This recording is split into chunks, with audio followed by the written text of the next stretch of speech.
Биста на Кузман Јосифовски Питу. Оваа биста се наоѓа во дворот на училиштето Кузман Јосифовски.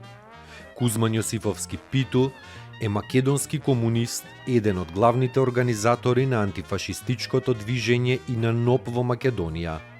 Поради својата неуморна народно-ослободителна дејност, многу луѓе го нарекуваат Гоце Делчев на народно-ослободителната борба.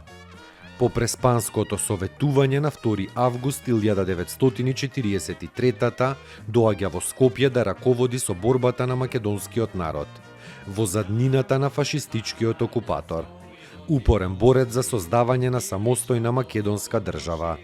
Во својата илегална работа патувал честопати во западните делови на Македонија, тогаш окупирани од Италија. Живеел во населбата Трнодол, а според официјалната верзија, смртно е погоден кај фабриката алумина од бугарски војник.